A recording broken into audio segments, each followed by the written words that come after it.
What if the history books we've always trusted, the timelines we've memorized, were actually meticulously crafted fictions? Mm. What if the very fabric of our reality, thinking about ancient empires, even our own family trees, what if that was carefully engineered by some kind of hidden hand operating for millennia? Imagine that. Imagine if history wasn't just recorded, but actively engineered, meticulously fabricated for thousands of years by, well, a shadowy group the source calls the Watch. Right. That's really the core, the staggering proposition of encrypted reality, which is the theory we're diving into today. Okay. And our mission isn't just to explain its, let's say, radical claims, but also to try and uncover the profound implications this has for how we even understand knowledge itself. That's right. Our source for this journey is Encrypted Reality, or rather a series of pretty comprehensive excerpts from it. It's a powerful single source, yeah, but it's absolutely packed with unique perspectives on world history that, frankly, you probably won't find anywhere else. It's definitely unique. So prepare for maybe some aha moments, because this deep dive, it's designed to challenge pretty much everything you thought you knew. Quickly, thoroughly, but hopefully without feeling too overwhelmed. Let's get into it. Okay, so let's unpack this first part. The core idea here is this clandestine network, the Watch, operating for millennia, and the book claims its roots stretch way back, like ancient Canaan. How does encrypted reality actually introduce this incredibly powerful, secretive organization and its influence? Well, the central claim, right off the bat, is that history isn't just recorded, it's fabricated, deliberately engineered, and this has supposedly been happening for thousands of years, all orchestrated by the Watch. Okay. Now, a key figure they introduce in this grand design is Leon Battista Alberti, the famous 15th century polymath. Yeah, the Renaissance man. Exactly. But here's where the theory really takes a sharp turn. Alberti is claimed to have been a master operative for the Watch, codenamed G. And this is the astonishing part. They claim he simultaneously lived as both the Aztec founder Nezahualcóyotl and the Inca architect Pachacuti. Wait, simultaneously? As in the same person in different parts of the world? That's the assertion. And it goes further. The book states this G figure was actually born in the Americas and then introduced advanced knowledge to Europe, completely flipping the script on discovery and influence. Wow. Okay, that's a massive claim right there. From one historical figure to this recurring archetype, how does the book explain why this G figure keeps popping up across different cultures and times? What's the connection, beyond just a code name? Right. It's not just about Alberti. He's presented as an archetype, a recurring pattern. The theory suggests we see these fractal echoes, as they call them, of this G figure throughout history. Fractal echoes. Yeah.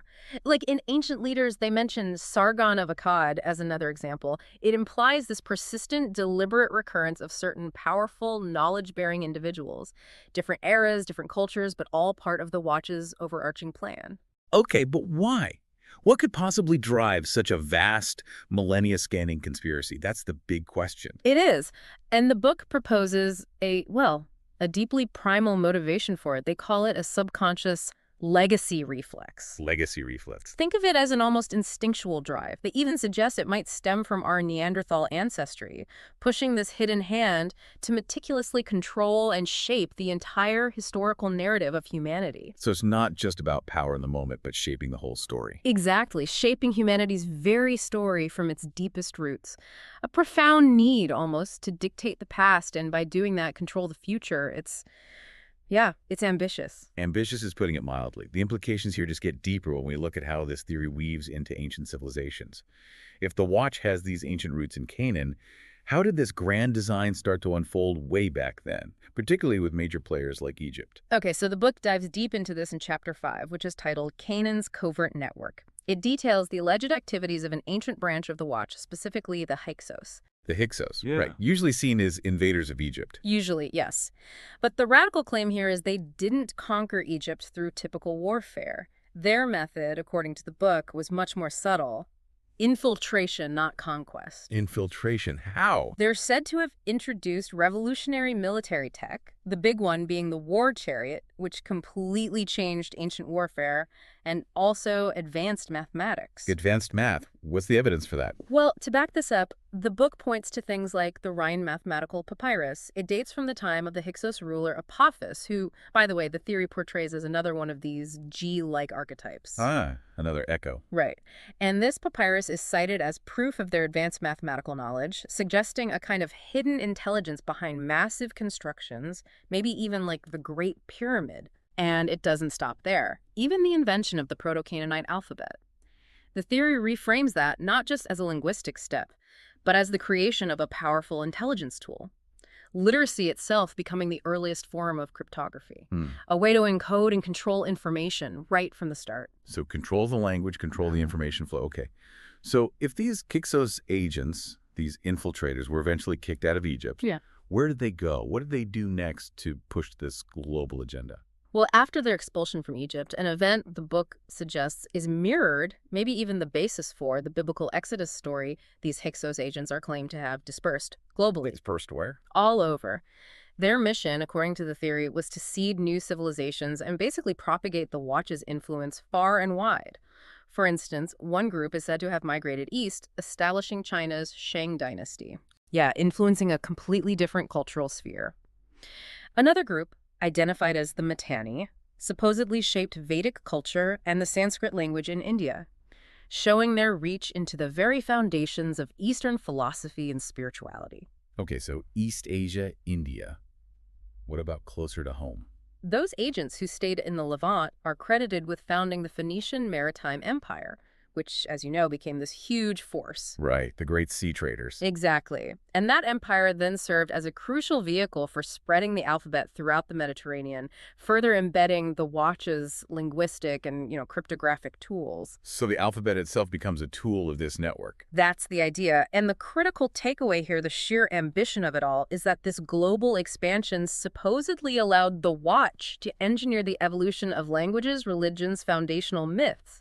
Basically creating an interconnected omni-myth. Omni-myth. Yeah, a kind of master narrative meticulously woven into the fabric of world cultures. It's a vision of history not as something that happened, but as something unified, deliberately constructed, and controlled from the top down. Okay, let's pivot now. Let's talk about Rome, a city, an empire we think we know so well. But Encrypted Reality seems to offer a radically different origin story. What's the deep dive's take on Rome's beginnings and this idea of inherent Italian intelligence? Right, Rome. The theory posits that Italy, historically, had this sort of predilection for clandestine intelligence gathering. Particularly eavesdropping is the word they use. And this is supposedly rooted in the intense demands of international trade, with all roads, or rather all intelligence, eventually leading back to Italian power centers. Okay, so less Romulus and Remus, more spies and trade roads. Kind of, yeah. Contrary to the standard 743 BC founding date, the book claims the place where Palatine Hill would later be was actually initially a hunter-gatherer settlement. Much earlier, much simpler. Then, it jumps forward. During the Renaissance, a key period for this theory, Rome strategically expanded its influence across Latium. And much like the historical exiles of the Alberti family, remember G, the kings of Rome were supposedly expelled, which led to the Republic. So the Republic's founding mirrors Alberti's family history in a way. That's the parallel they draw. And Rome itself is framed as being built upon this inherited legacy from both Greece and what they call the Scythian Middle East, suggesting a really complex, interconnected origin. Okay, and this intelligence culture, how did it shape Rome? Well, the book argues it deeply influenced everything. State institutions, legal frameworks, cultural values, religion, technology, engineering, even the Latin language itself. It permeated the whole structure. And the really radical part you mentioned is the redating. Exactly. This is a big one. The Phoenician, Iberian, and Celtic worlds, it argues, didn't undergo Romanization back in the 8th century BC like we normally think. No, it claims this happened much later, in the Middle Ages. The Middle Ages. That completely shifts the timeline for Western Europe. It absolutely does. It suggests a deliberate, much later imposition of Roman culture, orchestrated by the Watch. And they point to archaeological evidence in central Italy, supposedly showing a radical shift in settlement patterns linked to those Alberti family expulsions and this later rise of Greco-Roman influence. So it's not just about rewriting history books, it's about controlling the physical evidence too, and the networks behind it. Who were these shadowy figures doing the legwork, the surveillance? Well, the theory claims that Celtic mercenaries were used strategically by these trusted surveillance advisors. This led to major events like the sack of Delphi, the settlement of Galatia. Celtic mercenaries as intelligence assets. Yeah. And Wow. even more broadly, Greco-Roman surveillance specialists operating out of Ptolemaic Egypt in North Africa are said to have used Scythians. Scythians, Yeah. the horse nomads from the steppes. Those are the ones, stationed strategically, the book claims, even as far as Britain, revealing this incredibly vast, intricate global network. These Scythian operatives were supposedly instrumental in uncovering feudal plots, running counterintelligence, infiltrating key locations. They were perfect for the job, nomadic, skilled warriors known for their mobility. So leveraging existing cultures for their own network. Precisely, integrating them into their surveillance machine. And culturally, the book points out how Greece obviously influenced Roman art and architecture, but also that Hyskos mythology was apparently familiar to the Romans. This suggests either a shared deep past or, as the theory pushes, deliberate cultural diffusion orchestrated by the Watch. And the Latin alphabet. Seen as the most widespread descendant of their foundational alphabet, yeah.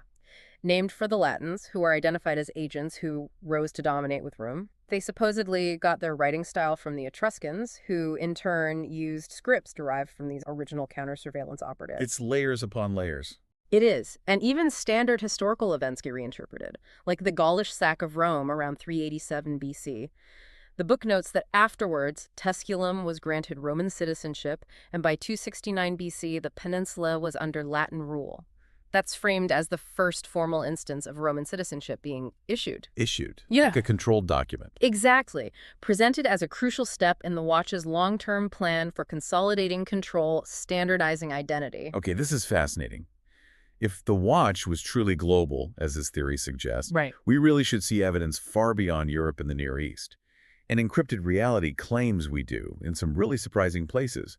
How on earth does Hannibal fit into this picture of maps and hidden knowledge? Right, Hannibal. The Carthaginian general famous for crossing the Alps. The theory brings him in, interestingly, through cartography. It claims that intelligence about the Atlantic coast was derived primarily from these antiquated operative maps. Operative maps. Yeah, maps held by the network. And these were supposedly based on Hannibal's own extensive experiences, including explorations he supposedly did down the Red Sea. This implies a pre-existing global knowledge base that Hannibal tapped into or contributed to. So secret maps passed down through the network. That's the idea. And it connects this to trade. It argues that only really robust trade links, like the ones the later maritime republics like Venice had, could facilitate the collection of such accurate maritime knowledge. It suggests this pattern of intelligence gathering tied to economic control repeats throughout history. Okay, that's a remarkable assertion about Hannibal and ancient maps. Is there any physical evidence cited to support this idea of ancient global knowledge, specifically knowledge of the Americas before Columbus? Absolutely. This is where it gets really specific. The source highlights that Carthage, Hannibal City, famously minted coins, and these coins, acquired through their lucrative African coastal trade, supposedly bear intricate maps. Maps on coins, what do they show? Get this. They depict the Mediterranean Sea as a kind of central rectangle. To the east, India is shown as a triangle. And to the west, astonishingly, there's an irregular shape symbolizing America. America, on a Carthaginian coin. That's the claim. Presented as direct physical evidence of early knowledge of the Americas, suggesting the Watch had this concealed transoceanic awareness centuries, millennia before official discovery. Wow, okay. And are there other connections drawn across the Atlantic? Yes, they draw parallels between the Olmecs in Mesoamerica and Old World seafaring powers like the Phoenicians and Carthaginians. How so? Both groups noted for combining advanced maritime navigation, extensive long-distance trade networks, and impressive monumental stone architecture. The book suggests these aren't independent developments. But shared knowledge. Potentially. And it points to the recurrence of specific symbols like serpent and solar motifs appearing in both hemispheres. It frames these as part of a transoceanic shared language of power, possibly stewarded and disseminated by the Watch. So the implications are huge. The New World wasn't new at all to this clandestine group. This really does change everything about exploration narratives. It absolutely does. And the theory tries to bolster this by connecting the dots chronologically. This supposed cartographic detail on ancient coins is claimed to coincide roughly with the earliest recorded use of the astrolabe for navigation. The astrolabe, right. key navigational tool. Exactly. Used by those early Latin explorers, Diogo de Azambuja, Bartholomew Diaz, Vasco da Gama, during their voyages around Africa. So advanced maps and advanced tools appearing around the same time. That's the synchronicity they highlight. The combination of sophisticated cartography showing the new world on supposedly ancient coins, plus the emergence of advanced navigational tools, is presented as strong support for the hypothesis that this elite group had early, concealed knowledge of the Americas. But what about the coins themselves? Are they definitely ancient? Well, here's another twist. The source also points out inconsistencies. Things like minting techniques, the metal content, the inscriptions on many so-called ancient coins. They suggest these inconsistencies indicate that most of them are actually reproductions. Reproductions. Made when? Made by Renaissance-era powers, which, if true, implies a deliberate manipulation of historical artifacts themselves, forging evidence to back up a fabricated older timeline while hiding the true earlier knowledge. So it seems the watch didn't just hide knowledge, they actively manipulated it, making it disappear, then reappear strategically. It sounds like a masterclass in controlling the narrative. How does someone like Alexander the Great, this figure we associate with massive conquest and spreading Hellenism, fit into this pattern of knowledge manipulation? Right, Alexander. His legacy gets woven into this complex tapestry. The narrative connects back to Hannibal, first his defeat by Scipio Africanus, his exile, his suicide.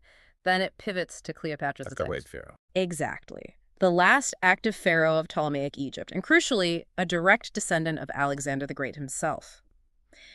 After her death, Egypt becomes a Roman province, ending that Hellenistic Greek reign. And Caesar's involvement. Yeah, Julius Caesar declared Cleopatra and her brother joint rulers, fathered Caesarion with her, who later co-ruled.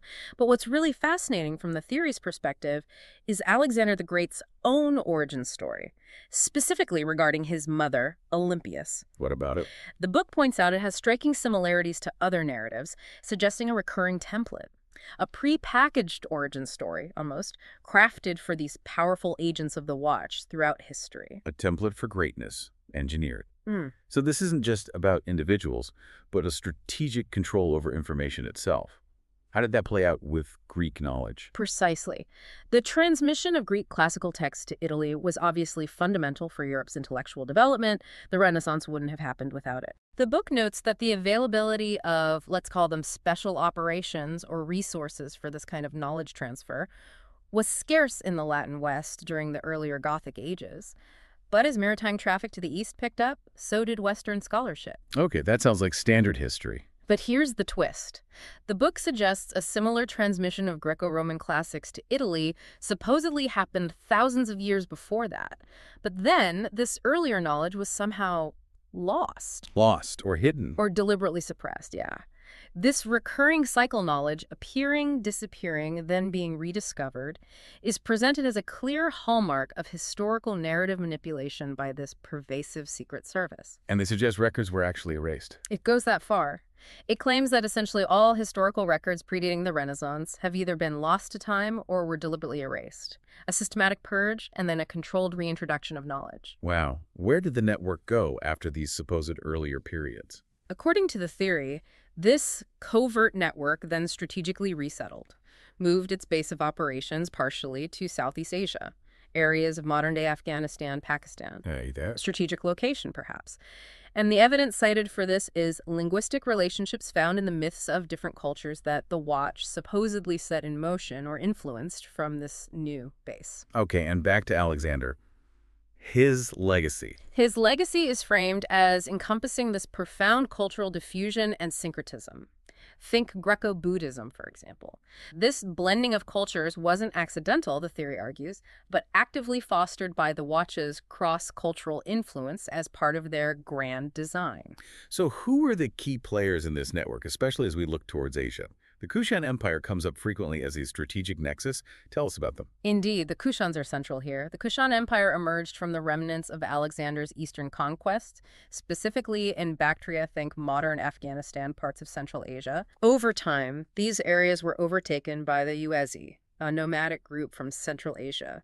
They absorbed Hellenistic influences and eventually formed this powerful Kushan Empire. And they were a blend of cultures. A major blend. A formidable trans-regional force mixing Greek, Persian, Indian, and Central Asian cultures. What's interesting about their elites is the practice of cranial deformation, Cranial deformation. head shaping. Yeah. Continuing a tradition from Central Asian nomads, using it to signify nobility, power, identity. And you see this practice among elites elsewhere too.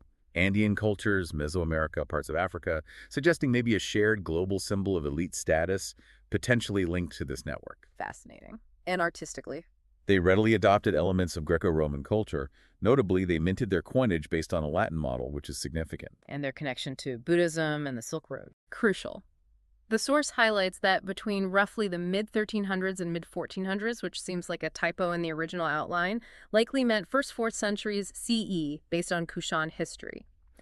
Buddhism really extended its reach into China and other parts of Asia via the Silk Road, largely under Kushan patronage. So they facilitated the spread of Buddhism. That's the argument, and this provides a compelling explanation within the theory for the extensive migration of intelligence, meaning agents and knowledge from the Indian subcontinent towards Southeast Asia.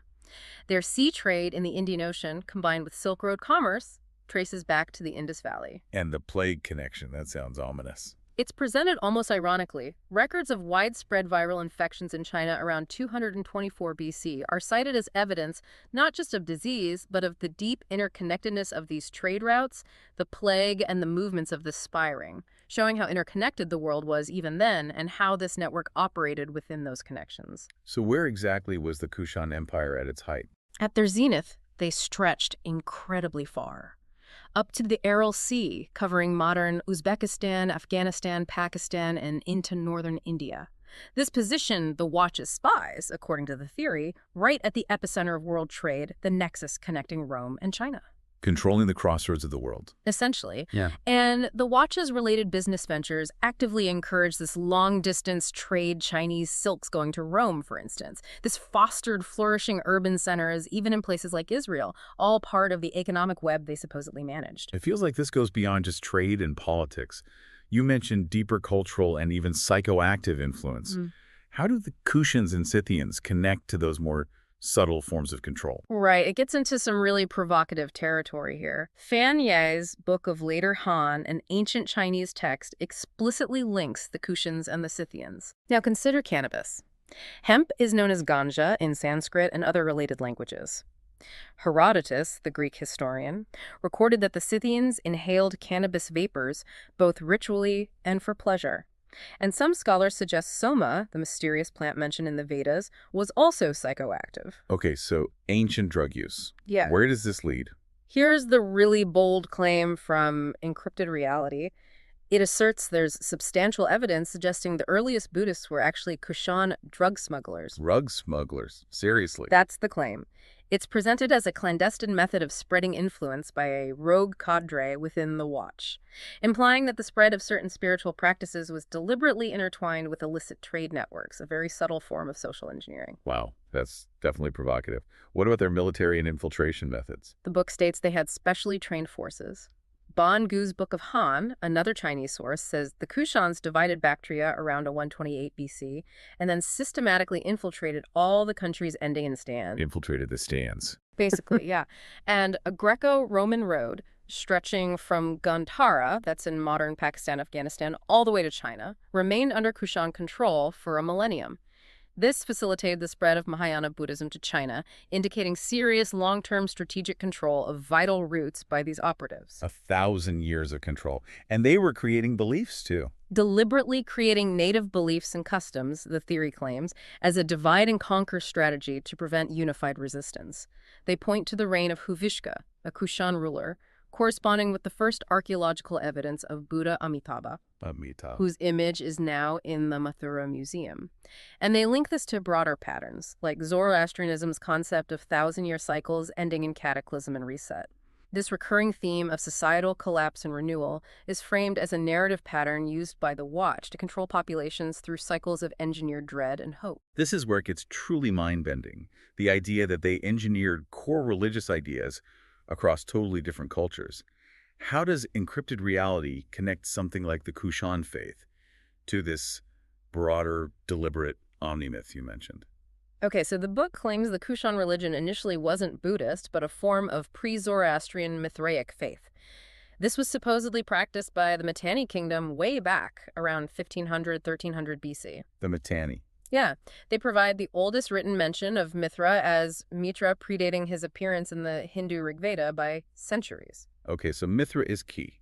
How does he connect elsewhere? This Mithra figure, the theory argues, later evolved into the Buddhist figure Maitreya, and it draws parallels between this figure and others: the Jewish Messiah, the Hindu Krishna, Egyptian Osiris, Amorite Tammuz, Greek Adonis, and Dionysus. All these different savior or divine figures. Exactly. It focuses on the dying god archetype, this recurring motif you see everywhere: a deity who dies or descends to the underworld and is then resurrected or reborn. Right, the cycle of death and rebirth.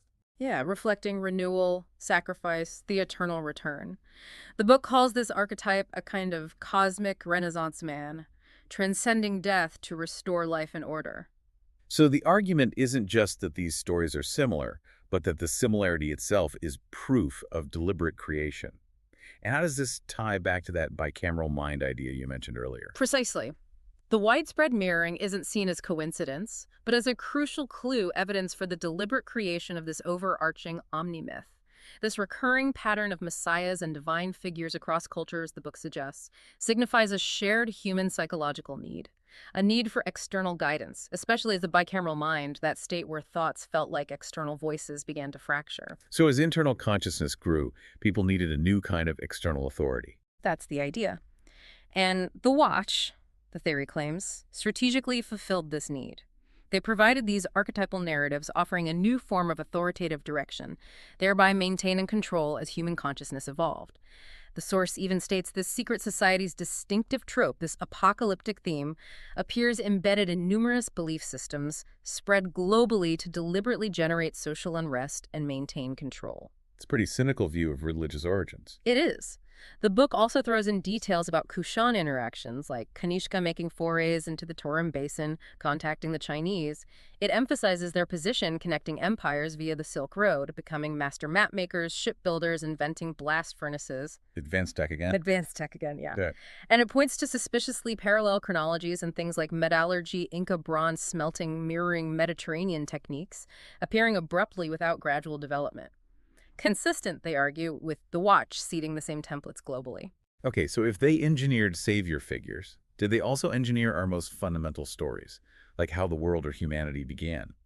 The creation myths. According to Encrypted Reality, absolutely yes. It asks you to look at the striking similarities in creation myths where humanity is formed from earth or primal elements. Like Adam from dust. Exactly. And in Hindu myth, Ganesha's mother makes humans from clay.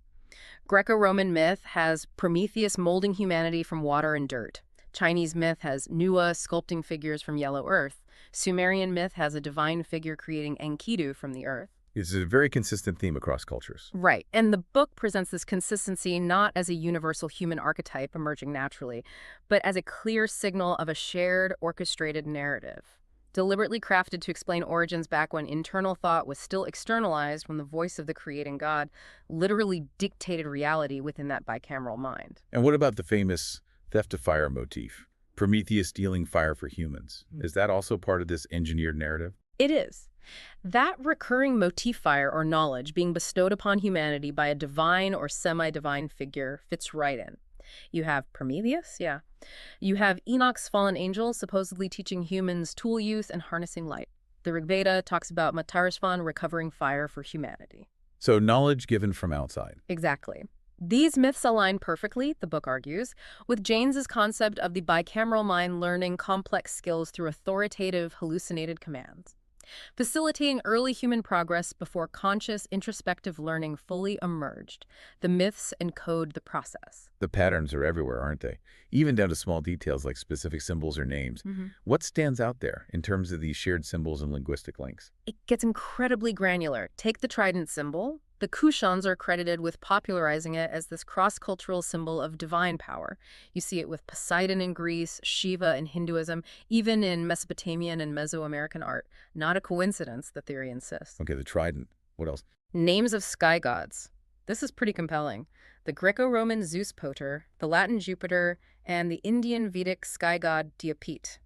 Linguistically, their names are basically identical. Zeus Pater, Dios, Peter. Yeah, you can hear it. Right. And this linguistic link is attributed to a shared origin in a common ancestral intelligentsia, another term for the network maybe. Zeus, Jupiter, Dias, the Germanic tu.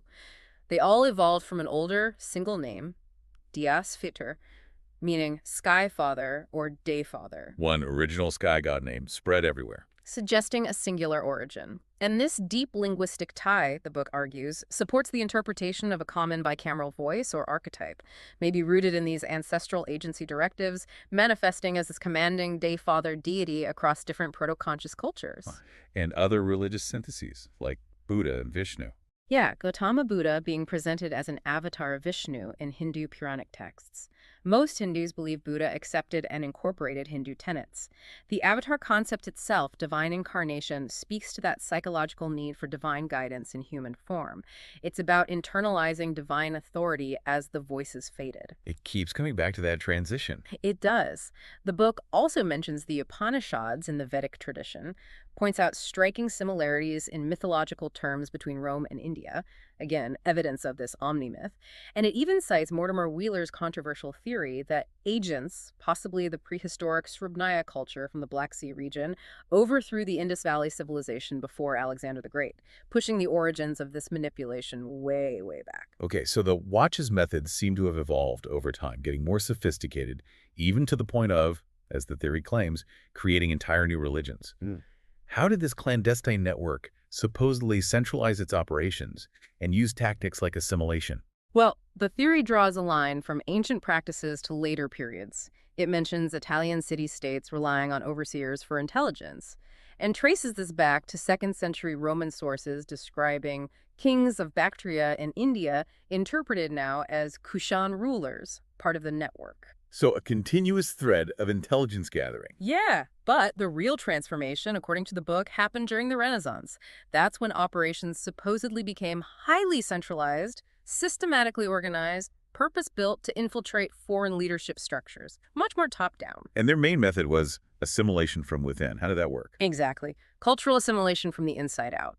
They point to examples like Buddhist envoys sent by Emperor Ashoka the Great around 250 BC, sent to pre-Christian Syria, Egypt, Greece. Ashoka, the Indian emperor who converted to Buddhism. Right, and the book claims Buddhist devotions subsequently flourished in the Greek and Roman worlds.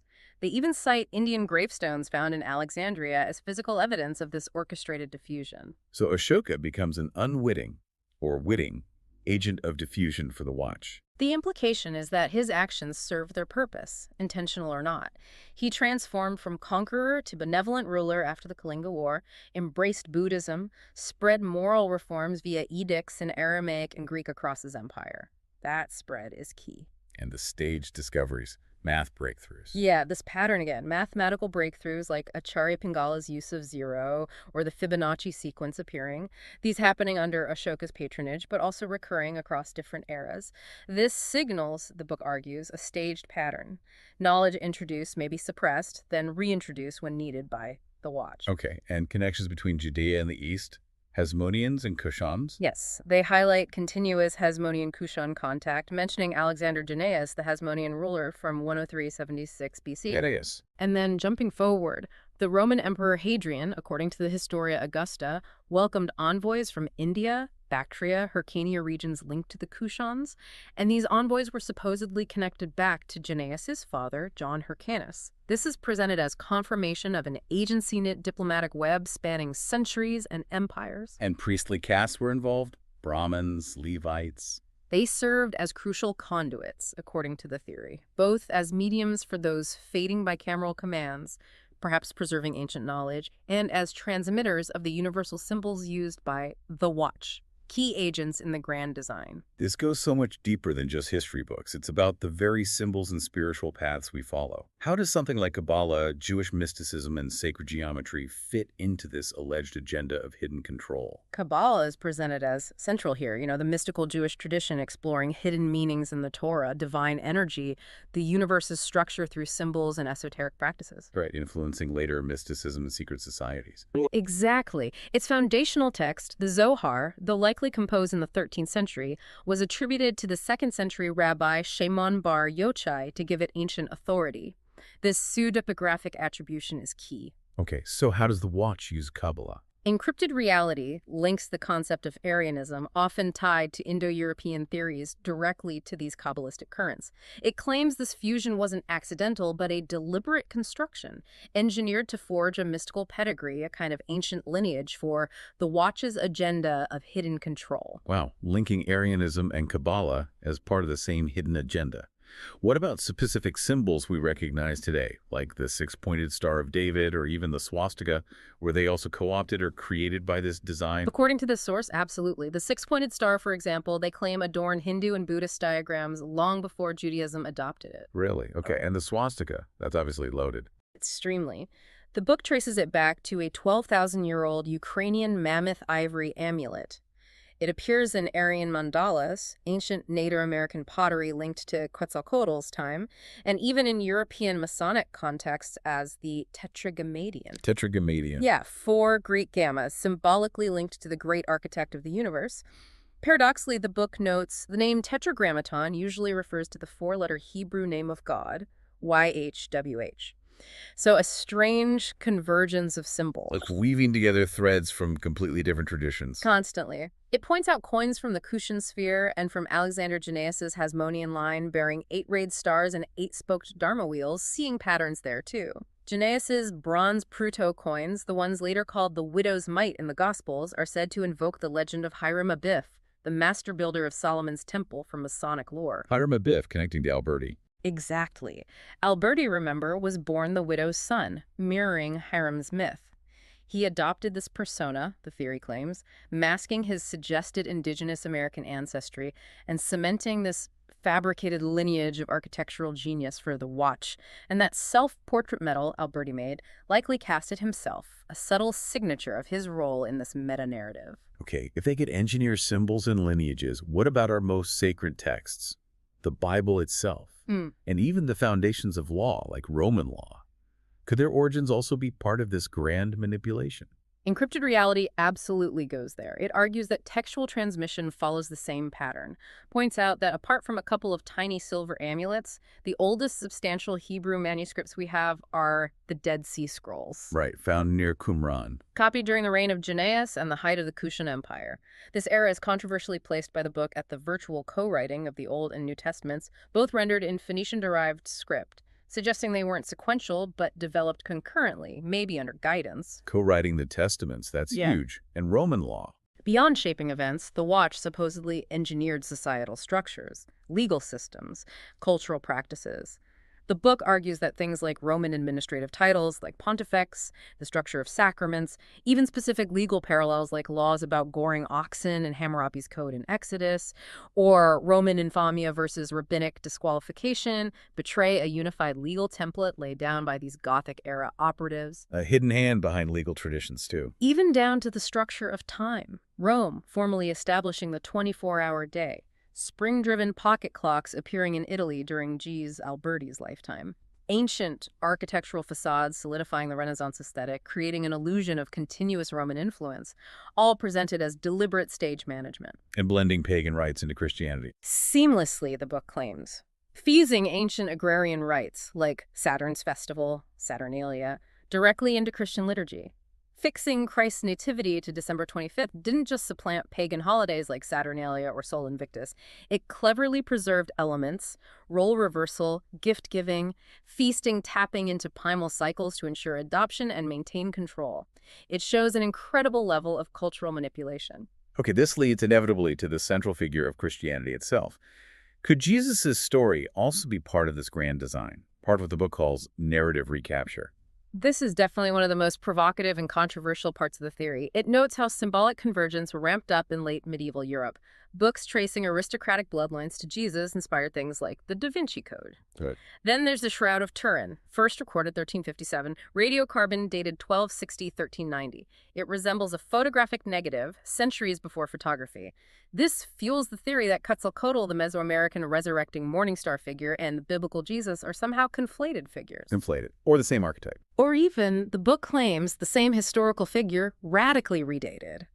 It asserts this: Jesus Christ was born in Crimea in 1152, crucified in Constantinople, aligning with the Quetzalcoatl era they propose. Born in Crimea, Crucified in Constantinople, that rewrites everything. Completely. It points to Rosicrucian manifestos mentioning their founder, born 1378, living 106 years, with Jesus is everything on his sarcophagus, their motto echoing biblical passages about hidden knowledge. And the Caesar's Messiah idea. Yeah, Joseph Atwell's theory is reinterpreted here. It claims Medici-linked scholars actually composed the Gospels as Flavian Roman propaganda, with popes like Leo X, Clement VII, Pius IV, Leo XI, and queens like Catherine and Marie de Medici continuing this dynastic script for centuries. So the Gospels as Roman propaganda, how does that work? In this mirrored narrative, the Roman general Titus Flavius, who destroyed the temple in Jerusalem, becomes the Son of Man.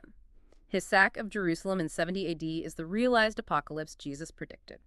And Jesus' supposed father, Pantera, is claimed to be a Roman soldier whose rape of Mary triggered the rabbinic principle of matrilineal descent for Jesus. That's incredibly controversial. Extremely. Gnostic archon polemic demonizing oppressors is framed as anti-Roman sentiment.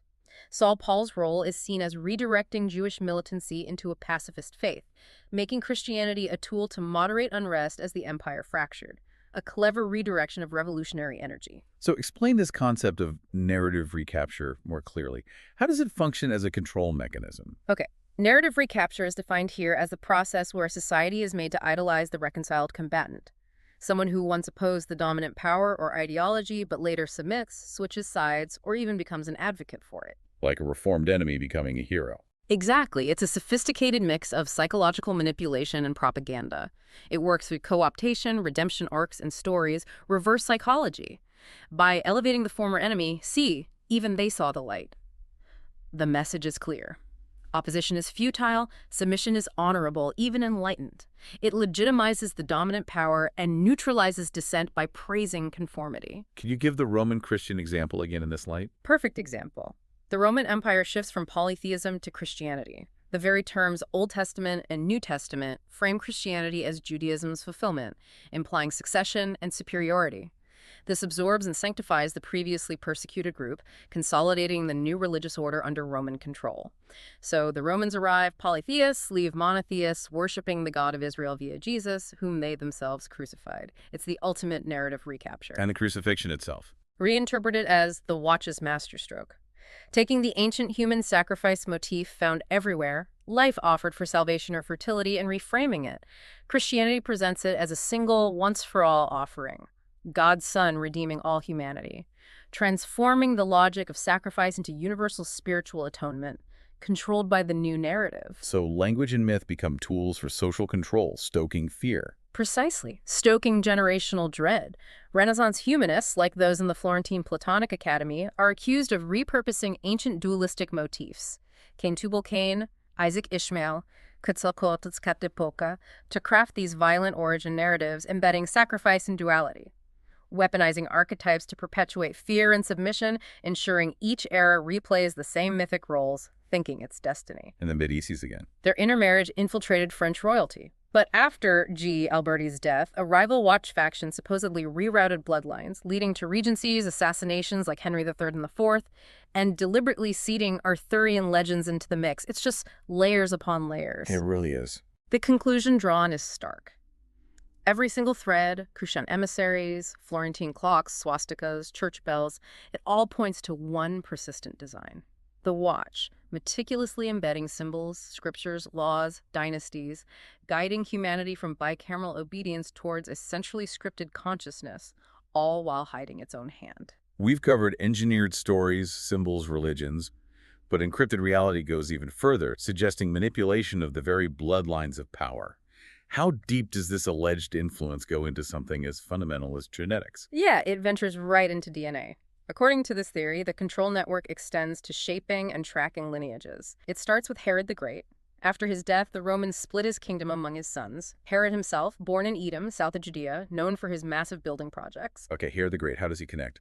His reign links several narrative threads. The Roman-Jewish War, aligning with prophecies like Daniel's, ends with Titus destroying the Second Temple, Jerusalem falling under Latin control. This whole sequence, the book claims, fulfills Jesus' predictions, suggesting it wasn't just events unfolding, but a meticulously crafted plan by the Watch.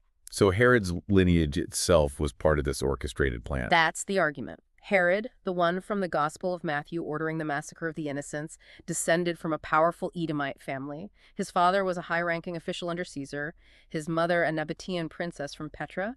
Connections everywhere. And the Edomites themselves are redated. Yes, controversially redated here to the Romanesque period, pushed into southern Judea by the Nabateans. Biblically, they're linked to Esau, Jacob's brother. And Esau is framed here as representing Romans Europeans typologically. Genesis says Esau married Hittite women, linking them to ancient Indo-European scripts relevant to G's coded systems, the book claims. Esau is also ancestor of the Amalekites, Israel's archetypal enemies, condemned to extermination in the Bible. These divine commands against Amalek, interpreted here as bicameral mindset orders, directives from the Watch. But Edomites and Israelites were related, kin, in the Bible. Consistently portrayed as kin, yeah, both from Shem, while Ham's descendants, like Canaanites, were indigenous. The book flatly states the sibling rivalry story could have been invented to justify conquest. And Edom having kings before Israel. Genesis 36 lists 8 Edomite kings before Israel had any monarchy. This is interpreted as suggesting a pre-existing medieval-style hierarchical structure imposed on the past. Meanwhile, the Nabateans rose, surpassed Edom, controlled trade routes, built Petra. Edom's capital also prospered on the incense route. It's a complex picture of shifting power. And Yahweh possibly originating in Edom. That's another claim. That the name Yahweh likely came from Edom, where a local deity, Cus, served as an early title. Worshipped, supposedly, by Cain's descendants, linked to a metallurgic cult, the Kenite bronze serpent tradition that spread into Israelite religion. Edomites practiced circumcision, influencing early Hebrew worship. Tangled roots. This brings up recurring archetypes again, doesn't it? Yeah. Divine twins, exiled firstborns. Absolutely. Romulus Remus in Anoditu, the hero twins in Maya myth, Freyja in Norse myth. These repeated patterns are seen as reflecting the Watch's deliberate creation of universal archetypes to structure societies, mirroring the Esau-Jacob dynamic, implying narrative engineering for social control. And Cain, progenitor of secret societies. He's often interpreted that way, especially in LDS theology and occult traditions, symbolizing arcane covenants, murder for gain, corrupt brotherhoods opposing divine authority. His mark in Genesis is seen as a protective sign. Some traditions even paint Cain as a redhead. Red hair, like Esau. Exactly. Esau's distinctive redness as hair, the lentil stew, is linguistically tied to Edom. The book connects redness to figures like King David, Moses, even Judas Iscariot, creating this symbolic line. And stereotypes about red hair, especially among Jews in Europe, stem from this mythology and were weaponized in persecutions. All part of the Watch's strategy, the book implies. This web is incredibly tangled. It also seems to involve the evolution of language and specific faiths in unexpected ways. How do the Nabateans, the Arabic language, and the Karaite Jewish narrative connect to this grand scheme? Okay, so the Nabatean script used in Petra is shown to have evolved directly from Aramaic into the Arabic alphabet, a crucial linguistic link. And their religion? The Kaaba. Their chief god, Dushara, was venerated as a stone cube, the Kaaba. This is framed as an ancient motif of divine order, cosmic geometry. The cube unfolds into a cross. Its 3D illusion comes from hexagonal geometry. Concepts integrated into Masonic symbolism later, representing truth, structure, unity. Wow. And the word mafia? Linguistically tied to Arabic, the book claims, stemming from Sicily's deep Arab influences. Arabs themselves, descended from Ishmael, son of Abraham and Hagar, an Egyptian Hamite, are thus partially Hamitic, despite being Semitic linguistically. This blending of conqueror-conquered identities is presented as a recurring historical cycle, masked by narratives. Okay, back to Alexander Jannaeus, the Hasmonean king. Right. He expanded Judea, inherited power from his brother via marrying the widow, Salome Alexandra, the last independent Jewish queen. He might have orchestrated his other brother's assassination, classic power plays. And his forced conversions. He forcibly converted Edomites and Nabateans to Judaism. This is interpreted as a deliberate watch act, consolidating divine authority through coerced unity. And these forced assimilations, the book claims, gave birth to Karaism. Karaism, the Jewish sect that rejects oral law. Exactly. Rooted in this Hasmonean period, Karaists favored only the written Torah. Their influence persisted after the temple's destruction, linked to Jannaeus and the pro-Roman Sadducees, who also rejected oral law and resurrection, unlike the Pharisees. And the Nabateans' relationship with Greco-Roman culture. After Alexander the Great, the Near East was Hellenized. Nabateans adopted Greek styles, Petra's facades, loanwords. Later, Rome annexed them. Arabia Petrea, 106 CE. Elites adopted Roman customs, but the general population stayed Arab, so not Greco-Roman origin, but a strong Greco-Roman veneer, especially later. And the term Arab itself. Before Islam, Arab often meant Nabateans. They were Hasmonean allies, then rivals, prompting Roman intervention, that recurring pattern of engineered conflict leading to external control. It seems even the prevalence of certain names could have been part of the watch's strategic design. What's the significance of the name Johannan, or John? Yeah, the name Johannan, first seen prominently with Alexander Junius, Jonathan Alexander, has this incredibly broad global distribution, more common in its various forms, John, Sean, Johannes, than even Muhammad. Why is that significant? Well, you have figures like Yohanan ben Zakkai, the first-century scholar who helped preserve Judaism after the temple fell. Even a crucified man named Jehohanan, whose ossuary was found in Jerusalem in 1968. And obviously, its huge presence in Christianity, John the Apostle, John the Baptist. So the theory is this name was deliberately promoted. It suggests a long-standing strategy by these hidden operatives. Associate specific, common names with divine favor or importance, leverage the psychological impact of these divine-sounding names to maintain influence, especially during that crucial shift from bicameralism to conscious thought when people sought external authority figures. Linguistic evolution plays a role too. Aramaic, Hebrew, Arabic. Definitely. Under John Hyrcanus, Gennaeus' father, Karaites adopted the square script Aramaic from Persia-Syria. They spoke Semitic dialects related to Akkadian evolving into Hebrew. Then, when Muhammad propagated Islam, Arabic largely supplanted these older Semitic languages, and Karaite regions often adopted Arabic. Connections between early Jews and Muslims. The book highlights figures like Rabbi Mukarik, a Medina Jew who fought with Prophet Muhammad at the Battle of Uhud, becoming the first Jewish martyr of Islam. His bequest started Islam's first Waqf charitable endowment. Also, Abdullah ibn Saba, a controversial Jewish convert linked to early Islamic divisions and the rise of Shi'ism. And Shi'ism absorbed Kabbalah. Elements, especially in Ismaili and Sufi-influenced branches, linked to Merkava, chariot mysticism. Sufi ideas, in turn, influenced Rosicrucianism via trade, crusades, Moorish Spain. It's all interconnected. The Karaites seem unusually influential for a small group. They played a role, the book claims, in establishing Islamic caliphates whose reach was vast, France to China, exemplifying the influence groups aligned with this secret network could wield. Karaites often evaded persecutions by maintaining a distinct identity. Most today are Mizrahi, Middle Eastern origin, primarily Egypt and Iraq. And their naming conventions. Interestingly, Ishmael appears more frequently than Isaac among Karaite men, despite Isaac's covenantal importance, a subtle cultural distinction. The book also touches on the documentary hypothesis, Torah from multiple sources, and radical interpretations like Abraham actually sacrificing Isaac in an earlier version, later edited, claiming mainstream Judaism relies on Lurianic Kabbalah because direct Torah study is too cryptic. So Karaism, despite being small, had a huge impact on the mainstream. That's the assertion. Rabbinic Judaism eventually adopted the Karaite Masoretic text, the standardized Hebrew Bible text, as its foundation.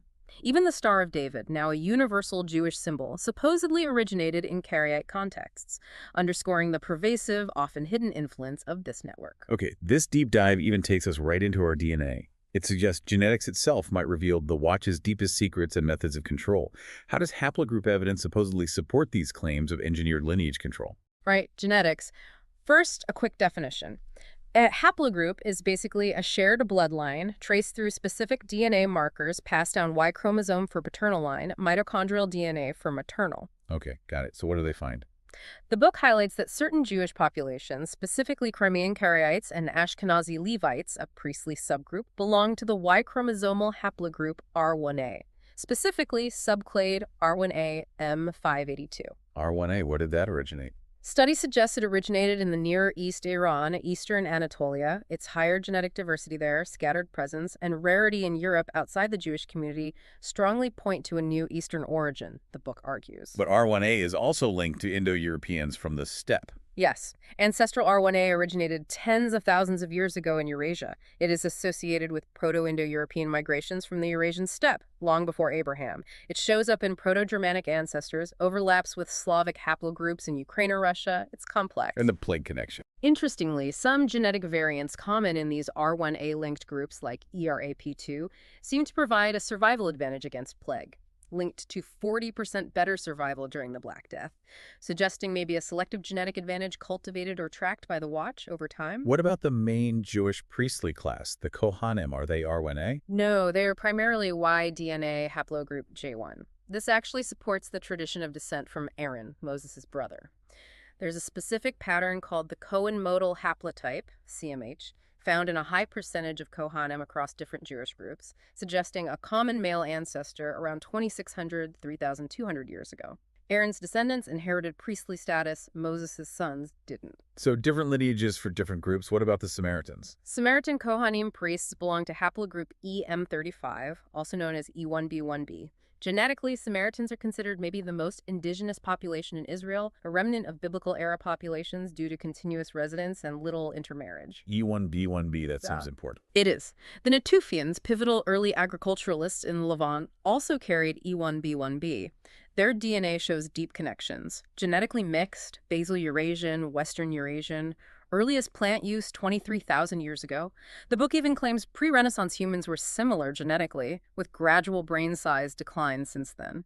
Spiritual beliefs branched out from this root. And Arabs and Jews share this E1B1B lineage. Strong paternal lineage connection via E1B1B, yes, suggesting Abraham himself might have been E1B1B. And the Amorites, especially their elite ruling lines, likely belong to E1B1B too, aligning with early Semitic speakers. It's a foundational Near Eastern lineage. Okay, connecting back to Alberti G, any genetic link proposed for him? No direct Y-DNA data for Alberti exists, obviously. But the book proposes it's plausible his family belonged to EL29, which is a subclade of E1B1BEM35. Why EL29? It's well represented in the Mediterranean, Italy, Greece, North Africa. Traces back to Neolithic farmers, Greek colonization, Roman expansion. Tuscany, where the Albertis were prominent, has EL29.